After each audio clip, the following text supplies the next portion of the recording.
요즘 그 해외로부터 원자재를 수입하기 위해서 LC를 여는데 하나의 이제 자금 증명이라든지 또 그것을 모니타이즈 해가지고 예치를 하고 LC를 열기 위해서 움직이는 회사들 중에 보면은 브라질 본드나 베네수엘라 본드를 가지고 이제 모니타이즈를 하고 또 아니면 이것을 자기 은행에 예치를 해가지고 LC를 재발행하고 하려고 하는 회사들이 있거든요.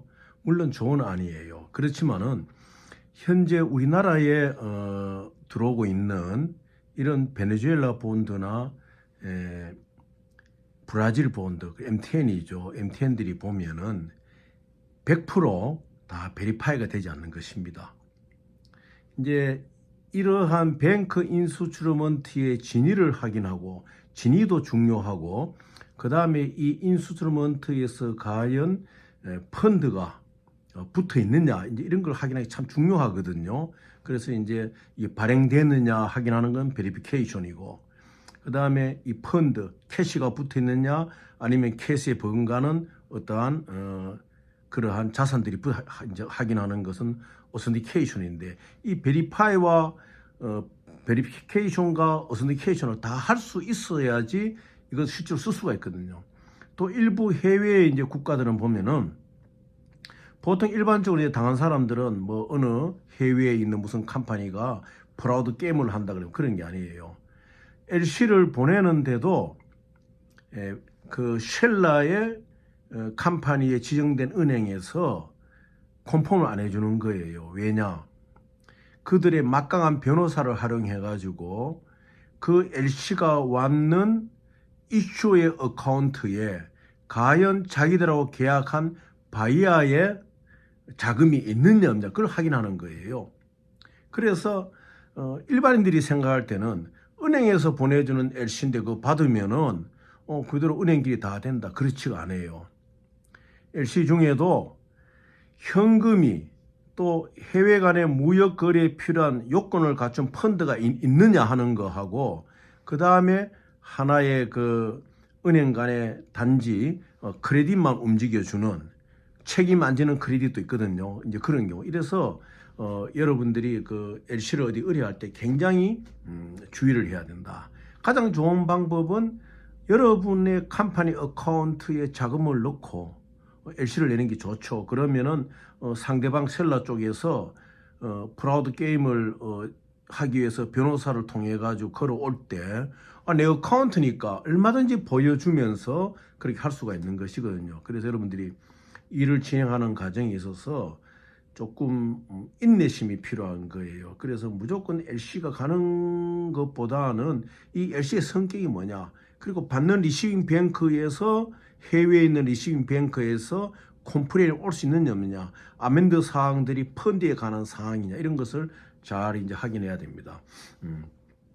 그래서 이러한 베네수엘라나 브라질 본드, 특히 브라질 본드 같은 MTN 같은 경우는 미국 은행들이 좋아하잖아요. 뭐 미국의 유명한 은행들도 그 브라질 MTN을 자기들의 자산 규모로 쓰고 이렇게 해요. 그런데 우리 한국의 핸드 투 핸드, 손에서 손으로 건네지는 이러한 베네수엘라 본드의 유로크리아 스크린 페이퍼 24장 뭐 이런 것들은 다 전부 다 보면은 그것이 모자이크 되어 있고 카피가 되어 있는 것이에요. 그 100% 그래요. 그래서 여러분들 핸드 투 핸드로 절대 뱅크 인스트루먼트 받으시면 안 돼요.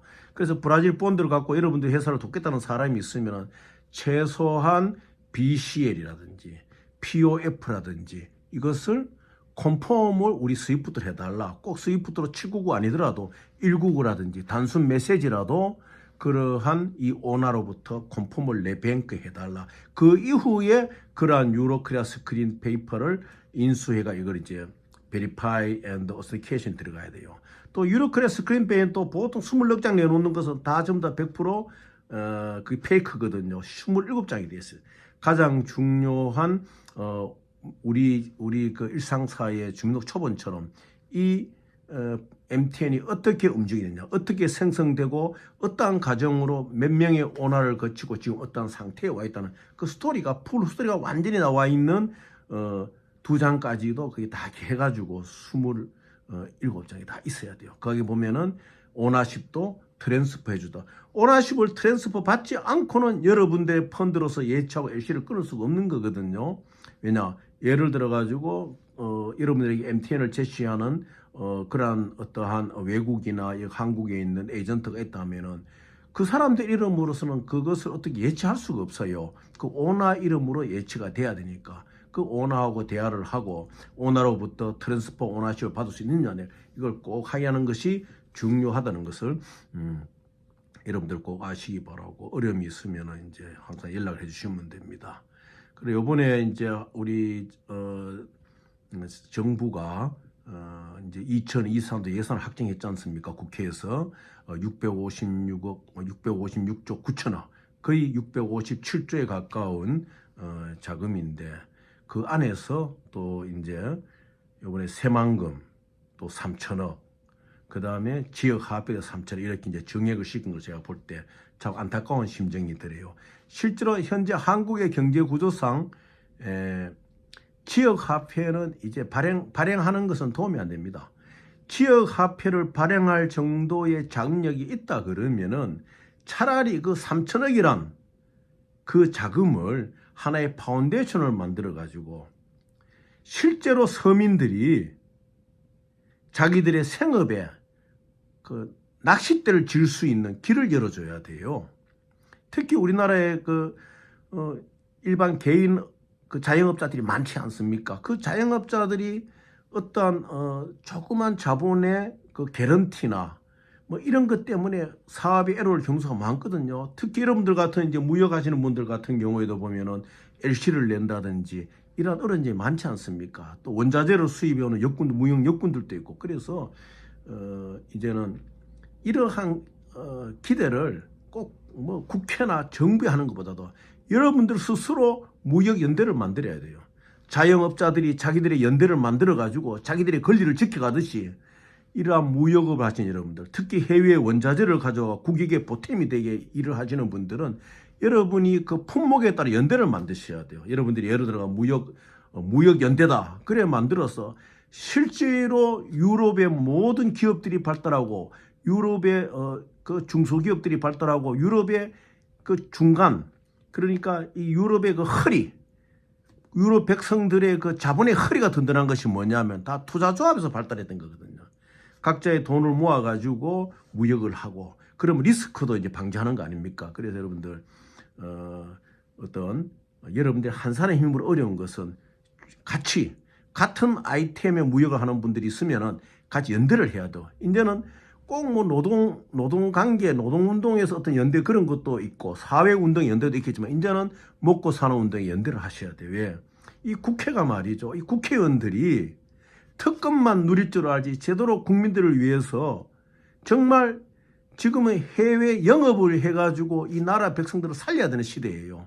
과거에 영국이나 이런 유럽의 국가들이 그 군함을 타고 딴 그 개발되지 못한 나라에 가가지고 자기들이 우수한 하력으로서 막 가져오잖아요. 뺏어와가지고 그 나라를 부흥시켰잖아요. 물론 뺏어라는 의미는 아니지만 이 무역으로서 또 우리 없는 원자재를 갖고 와가지고 국가에 보탬이 되게 해야 돼요. 그런데 그러한 일을 할 수 있도록 청년들과 그러한 능력 있는 사람들을 밀어줘야 될 정부나 이 국회가 법을 만드는 분들이 보면은 지금 그런데 알지를 못하는 거예요. 실제로 지금 보십시오. 국회가 하는 일은 다 보시잖아요. 지금요. 그래서 여러분들이 여러분들의 그 아이템에 관련된 사람들끼리 무역 연대를 만드셔야 돼요. 이제는 꼭 노동운동에 노동연대도 있고 환경운동에 환경운동 연대도 있지만은 여러분들이 살기 위해서 여러분들의 후손들에게 정말 중간층의 허리가 든든한 국가를 만들기 위해서는 여러분들이 연대를 하셔가지고 어떤 정부만 바라보는 것이 아니고 여러분들 스스로 힘으로 힘을 길러가지고 이 새해부터는 좀 힘을 내시는 그런 일을 하셔야 된다는 것을 제가 적극 권해드립니다. 지금 과거에 어느 분이 말씀하셨듯이 뭐 세계는 넓고 할 일은 많다 아닙니까? 해외로 눈을 돌려보시죠. 얼마든지 그 지역 화폐 바라보고 정부에 주는 보조금 이런 것이 아니고 여러분 눈이 확 뜨여가지고 얼마든지 이 대한민국에 참 국부를 눌릴 수 있는 일들이 많거든요. 그때 이 관료들이 모르는 거예요. 그래서 참 안타까운 이 나라지만은 이 돈이라 하는 것은 이것이 다음 단계로 넘어갔을 때 돈 자체를 이식으로 돌아오면 안 돼요. 다음 단계로 넘어갔을 때 돈의 카피가 돼가지고 이식이 되는 것이 아니고 그 돈이 인재를 양성하고 여러분들에게 낚싯대를 줄 수 있는 그러한 흐름의 시스템이 돼야 된다. 그걸 국가가 그걸 만들어줘야 돼요. 세계적으로 발전한 미국이나 뭐 영국이나 이런 나라들 보면요 다 그런 식으로 가거든요. 그래서 우리도 많이 고쳐야 된다. 뭐 은행들이 뭐 20조나 그 이익을 얻어가지고 뭐 4% 이상의 금리를 낸 사람들이 얼마씩 나눠준다. 그거 다 소용없는 일이에요. 처음부터 그런 일이 안 생기도록 횡재가 되지 않도록 은행들을 관리할 수 있는 금융감독원의 어떤 능력 있는 인재들이 있어야 되는 거예요. 그래서 현재는 참 인재가 빈곤한 시대입니다. 이 빈곤한 시대지만은 여러분들이 연대를 해가지고 하나라도 이루어 나갈 수 있는 일을 해야 된다. 그것이 아주 중요하다. 그것을 오늘 말씀드립니다.